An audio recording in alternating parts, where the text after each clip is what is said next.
কেমন আছো সবাই? আশা করি সকলে ভালো আছো। তোমাদের আশীর্বাদ আর ভালোবাসাতে আমরাও ভালো আছি। রূপক সুস্মিতার তরফ থেকে আরো একটা নতুন ব্লগে তোমাদের জানাই সবাইকে স্বাগত। সকালবেলায় একদম রেডি হয়ে রান্নাঘরে চলে এসেছি, আর কফি বানানো হয়ে গেছে, আর কফি দিয়ে আজকের দিনটা তোমাদের সাথে শুরু করলাম। তা চলো ব্লগটা দেখতে থাকো, আশা রাখছি তোমাদের অনেক অনেক ভালো লাগবে। কি করছো এখানে বসে বসে? আরে আংটিটা পরিষ্কার করছি। কালকে আটা মেখেছিলাম না, আটা মাখলেই আংটিটার ভেতরে ঢুকে যায়, অপরিষ্কার হয়ে যায়, আসলে ক্ষয়ও হয়ে গেছে। তা এখন এটা পরিষ্কার করার সময়? পরিষ্কার না, এখানে বসে আমি কতগুলো কাজ করছিলাম, ফটো তুলছিলাম, তুমি নিশ্চয়ই জানো। তা এরকম নোংরা আংটিটা থাকবে? আচ্ছা একটা কথা বলবে? বলো। আমাকে এই আংটিটা সোনা দিয়ে বাঁধিয়ে দেবে? ঠিক আছে। শুধু আংটি কেন, তুমি চাইলে আমি তোমাকে সোনা দিয়ে বাঁধিয়ে দিতে পারি। না, আমাকে বাঁধাতে হবে না, তাহলে তোমারই বিপদ বাড়বে। কিচ্ছু বিপদ বাড়বে না। আরে সোনা দিয়ে যদি বাঁধাও সবাই তো তুলে নিয়ে চলে যাবে। কেন? শোকেসে রেখে দেবো। থাক, তোমাকে আর ওই কাজটা করতে হবে না। তুমি এইটুকুনি আংটিটা আমাকে বাঁধিয়ে দিলেই হবে। এটা অনেক দিন তো পরলাম তামা দিয়ে, আর ভালো লাগছে না। চলো তোমাদের আরেকটা জিনিস দেখাই। আমি একটা জিনিস দেখছিলাম। কি গো? আসো আসো। সকালবেলা জল দিই, বিকেলবেলাও জল দিই। এই যে শিউলি গাছটা রূপককে দিয়ে সেদিনকার লাগিয়েছিলাম, তা আমি তো ভাবলাম মানে গাছটা বাঁচাতে পারবো না, মনটা খুব খারাপ হয়ে গিয়েছিল, কারণ খুব শখের গাছ। কিন্তু সুখবর একটাই, গাছটা মনে হচ্ছে বেঁচে গেছে। এই দেখো ছোট ছোট শাখা বেরিয়েছে, দেখেছো? আমি কবে থেকে বলছিলাম মাটিতে লাগিয়ে দাও, মাটিতে লাগিয়ে দাও, কথা তো শোনো না।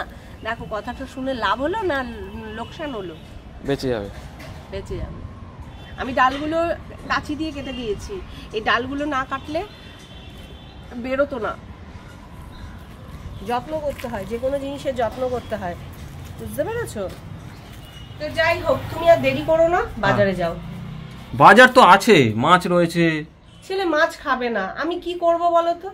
ছেলে মাংস করবে। তা মাংসও তো ছিল। মাংস ওগুলো সলিড পিস গুলো রয়েছে, ওগুলো দিয়ে ভালো লাগবে? উনি চিকেন স্যুপ খাবে না, তা সলিড পিস দিয়ে আমি কি বানাবো?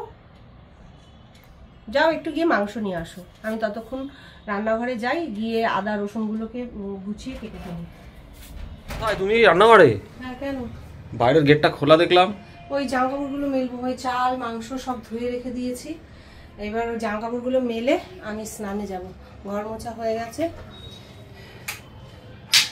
হাঁপিয়ে গেছি পুরো। আজ স্নান করে নেবো, আগে মাথায় শ্যাম্পু করতে হবে, অনেকদিন শ্যাম্পু করি না। কি এত কাঁচা ধোয়া করেছো? তোমার রোজ রোজ কাঁচা ধোয়া, একটা দিন তো গ্যাপ দিতে পারো। জমিয়ে জমিয়ে জমি কতগুলো এখনো শুকায়নি। কালকে থাক, শুকাতে হবে না, চাদরগুলো কেচে দিয়েছি। সমস্ত কাজ ছেড়ে রান্নার ঘরে চলে এসেছি রান্নার জন্য। আর আজকে শুধু ভাত আর চিকেন হবে, আর কিন্তু কিছু হবে না, কারণ বেলা হয়ে গেছে। সমস্ত কাজ করতে করতে তারপরে ওদিকে পুজো দিয়ে একবারে আসলাম রান্নাঘরে। তা ভাতটা বসিয়ে দিয়েই আমি গেছিলাম মানে স্নানে, তা কমিয়ে দিয়ে গেছি, তার মধ্যে আমার পুজো হয়ে গেল আর ভাতও হয়ে গেল, ফ্যান ধরানো হয়ে গেছে। শুধু মাংসটা বানাবো, ব্যাস আমার রান্না কমপ্লিট। ওই আলু দিচ্ছ? বললে তো আলু দিতে। ঠিক আছে, ভালো হয়েছে। ভালো আছে, সুন্দর সুন্দর। কতক্ষণ লাগবে?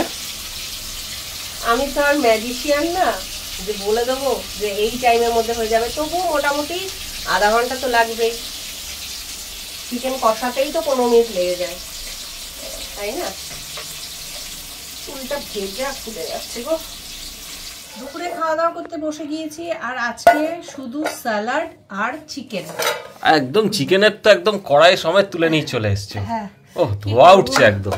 কি করব বলো, আজকে অনেক বেলা হয়ে গেছে, তাই খাওয়া দাওয়ার পর যেটুকুনি যা থাকবে সেটুকুনি একটা গামলায় ঢেলে রাখবো, বুঝতে পেরেছো? গরম গরম ধোয়া ওঠা ভাত আর গরম গরম চিকেন। ঠিক আছে। বাবা, এ কি অবস্থা তোমার? আমি ক্লান্ত হয়ে গেছি, ক্যামেরাটা না ধরে এইটা ধর। ও হ্যাঁ, তাই তো, আমি আটকে গেলাম। এ বাবা, এই তো কি ভারী, কি ভারী। দেখ কেমন লাগে। হ্যাঁ ওরমই বলবে, এত জামা কাপড় এখন ভাঁজ করতে হবে। এখন করতে হবে না, রেখে দাও, পরে করো। ওই পরে করে পরেই পড়ে থাকে। পরে আরে সবে খেয়ে উঠেছো, আধ ঘন্টা 1 ঘন্টা রেস্ট নাও। তোমাদের ম্যানিয়া হয়ে গেছে জানো তো, কিছু বলি না বলে না, মানে কি মানে কিছু বলি না বলে তোমাদের পুরো ভিলেনের হাসি। সরো। কটা বাজে জানো? এখনো শুয়ে আছো? 7 করে শুয়ে আছি আমি। 6:30 বেজে গেছে, ওঠো। শরীরটা খুব খারাপ, নাক ফাক পুরো বন্ধ হয়ে গেছে। কথা না শুনলে এরমই হয়। তুমি আগে একটু চা কফি যা হোক কিছু বসাও, তারপরে আমি উঠবো। আমি বসিয়েছি। বসিয়েছো? হ্যাঁ চলো দেখবে, চলো। সত্যি বসিয়েছো? হ্যাঁ সত্যি বসিয়েছি, চলো। দেখছি। কই? কোথায়? এই তো। এটা কি করেছো? আরে বেলা হয়েছে রান্না করতে, তা ঝিকগুলো ধোয়া হয়নি। মাংস রান্না করেছি, ওই ঝিকে দিয়ে আবার করব। বেলায় মানে জল চলে গেছে, 4টের জলটায় আমার আর ইচ্ছা করছিল না ওই মশার কামড় খেয়ে 4টের জলে ওই ধুতে। ওর জন্য এই বুদ্ধিটা কাজে লাগিয়েছি। সত্যি তুমি কোথায় রাখো এই বুদ্ধিগুলো? কোথায় তোমার মাথায় থাকে এগুলো? স্টোরে করা থাকে? হ্যাঁ দেখো বন্ধুরা, দাঁড়াও তুলে দেখাই, দেখো এই দেখো। ভালো বুদ্ধি কি খারাপ বুদ্ধি সেটা আগে বলো। একটু কাঠ হয়ে গেছে, ঠিক আছে, কাঠ চালার মতো তো হয়ে গেছে। ভালো বুদ্ধি কি খারাপ বুদ্ধি? না ভালো বুদ্ধি। ভালো বুদ্ধি না? আমার হাসি পাচ্ছে। কিন্তু হাসি পাচ্ছে, হাসো।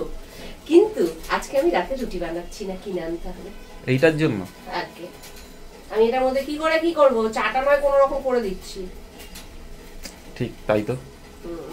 রুটি আছে কিনে আনবে, ঠিক আছে। কিছু রুটি করতে হবে না। কাজ কে করতে ভালোবাসে? সারাদিন কাজ করতে ভালো লাগে? সারাদিন তো চলতেই থাকে, গাড়ির মতন চলতেই থাকে। এটা তো থামবারও তো মানে ইঞ্জিনটাকে তো মাঝে মাঝে একটু রেস্ট দিতে হয়। নিশ্চয়ই। তাহলে ঠিক আছে, পরের দিন না হলে আবার গাড়ি চলবে কি করে? ঠিক তো, ঠিক কি বুদ্ধি। আমি রেডি হলাম যে ওদের সাথে যাব, তা আমাকে ফেলে বাবা আর ছেলে দুজন মিলে চলে যাচ্ছে। মানে জাস্ট আমার সাথে অন্যায় হচ্ছে বন্ধুরা। এই দেখো দেখো, কিছুই অন্যায় হচ্ছে না। এই বাইরে আজকে ভালো ঠান্ডা পড়েছে।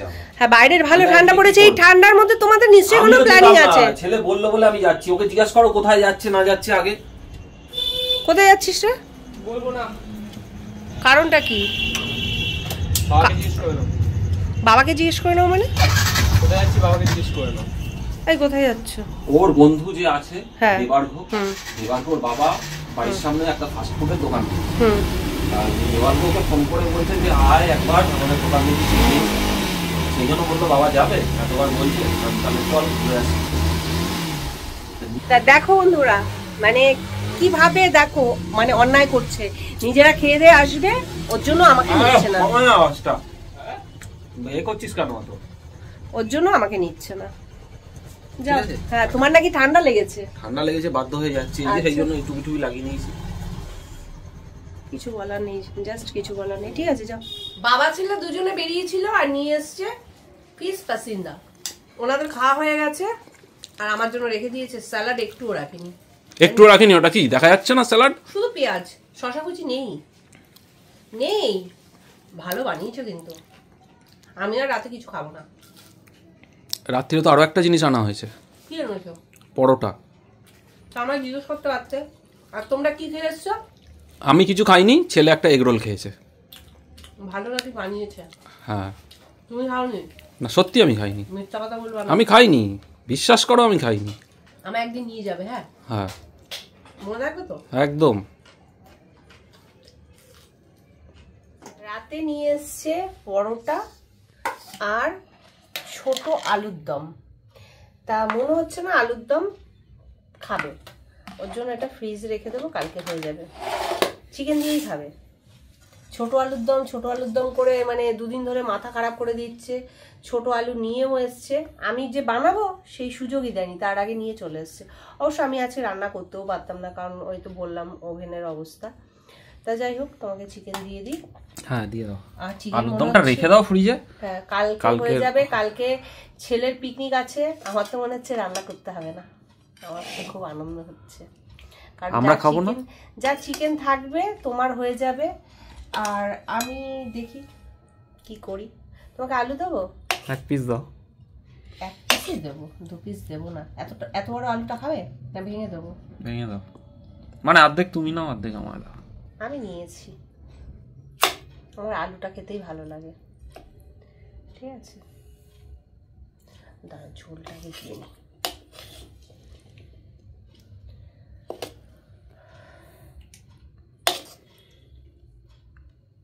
খেয়ে নাও।